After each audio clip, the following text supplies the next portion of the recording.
كل سنة وانتم طيبين وعيد مبارك علينا وعليكم يا رب، والسنة الجاية كده اللي ما زارش بيت الله الحرام يزوره ان شاء الله. ان شاء الله يعني يكتب لكل واحد فيكم حجة. لاحظت حاجة غريبة غريبة غريبة غريبة، ايه هي بقى؟ الخرفان البلدي راحت فين؟ ايه؟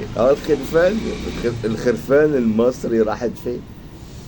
حد يقول لي ايه يا عم انت والله الخرفان راحت فين؟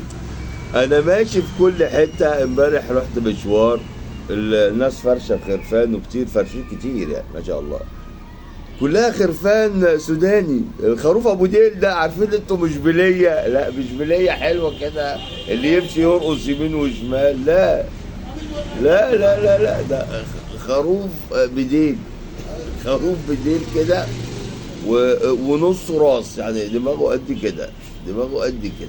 ده انا عاوز اعرف الخرفان السوداني دي يعني جت مكان الخرفان البلدي؟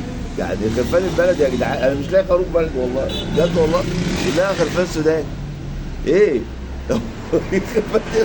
الخرفان دي جت امتى؟ جت من ايه؟ والله العظيم الخروف طوله مترين كده وراه، وبسأله ايه، بقول له ايه الدنيا يعني الاسعار بقى، يعني هي قلت اسأل على الاسعار بقى. انتوا عارفين الخروف البلدي بالكيلو، يعني في حاجه اسمها كيلو قايم يعني. لا بقى اتضح حاجه بقى، الخروف السوداني مش بالكيلو.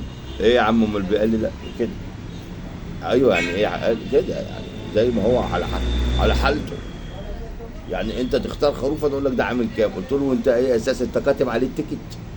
انت تعرف منين يعني؟ انت كاتب، انت تديني السعر على اي اساس؟ قال لا، الخرفان دي جايه من السودان ومدافعين شحن ودافعين وجايه غاليه، احنا ما بنبيعش بالكيلو.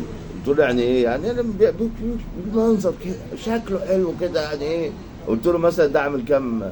قال لي ده عامل 12. عامل 12. لا اهو خرطوم جه جنبه اهو، ام درمان فتحت اهو. سابوا الدنيا جايين يتخانقوا جزارين سودانيين. واخد خروف وحطه في العربيه ما يفطس. المهم يعني قلت له يعني قال لا، الخروف 12000 ده عباره عن ما يجيبش 30 كيلو، ما يجيبش.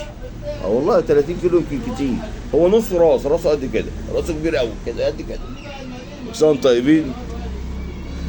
وعاوز اسال الناس، الخرفان المصري اختفت من السوق ولا راحت فين؟